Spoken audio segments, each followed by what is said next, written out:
All right, let's take a look now at number 41. Jose is purchasing a new car for $27,500.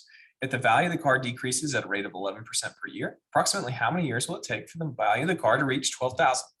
Well, this is the type problem we're dealing with exponential functions. And so from our formula chart, I'm going to go and look for exponential.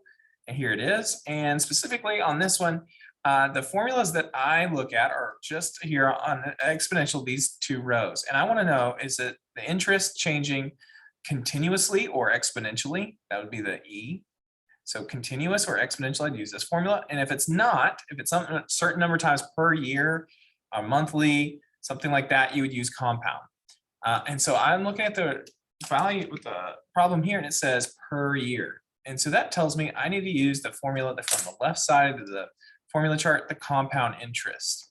Great. So my formula is A equals P times 1 plus the rate divided by the number of payments per year, times the amount of years. And so in our problem, let's go back and find our values. It seems like the purchasing price is here. That's the original price. That would be our P. Okay, that's the value P. The car decreases at a rate. That's telling you it's a negative rate. Decreases at a rate. That's telling you the rate will be negative, and it's negative 11%.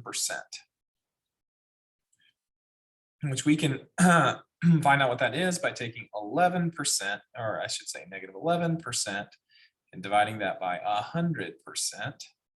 And that will be the value, negative 0.11. Let me slide this over just a tad.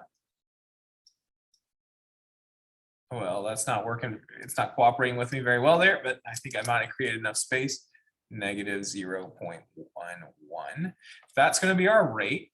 Approximately how many years will the value of the car reach $12,000? Well, that's the final amount. And so that will be our A right there. So as we plug this in, we know that A is 12,000. That equals our P of 27,500 times 1 plus, and since the rate's negative, I'm just going to do -1 minus the rate of 0.11 divided by, now this says per year, which that'll mean once per year. So because of that, n is 1, n equals 1, because it's once per year, n equals 1. You don't actually have to divide by 1 because anything divided by 1 is itself, and then 1 times this unknown value t. I can insolve this in Desmos, and so remember the way to insolve is you first just type in the equation exactly as it appears, and Desmos should give you a vertical line where the solution is. So 0.11 divided by 1. Again, I don't have to have that dividing by 1, but I will. And I'm going to multiply this times x. This is going to be 1x. I do it that way.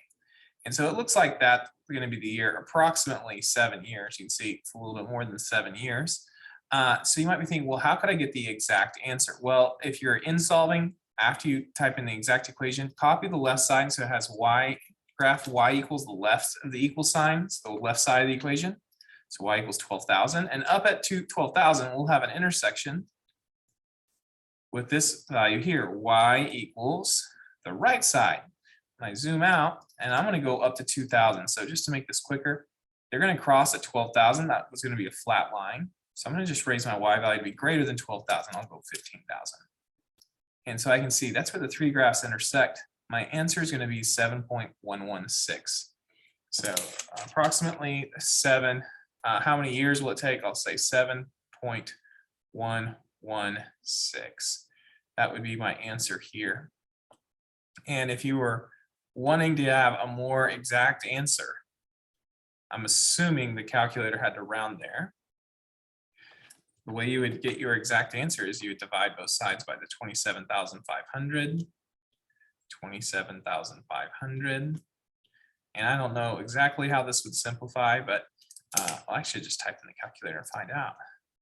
120 divided by 275 becomes 24 over 55. I'm going to change it to a fraction, 24 over 55.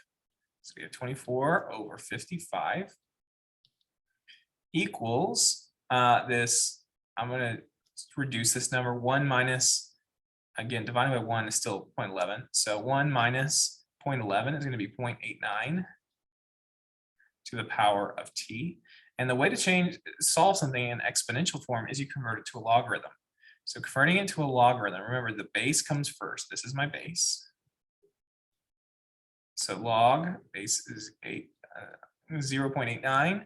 Then instead of raising it to the power, you raise it to the number of 24. I'll put it in parentheses so you can tell that that's in the log. Whoops, not over 24 over 55 would equal the time. And that would be the exact amount.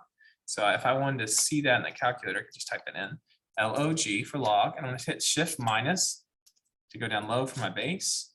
0.89 and 24 divided by 55. That is that exact value of the answer there.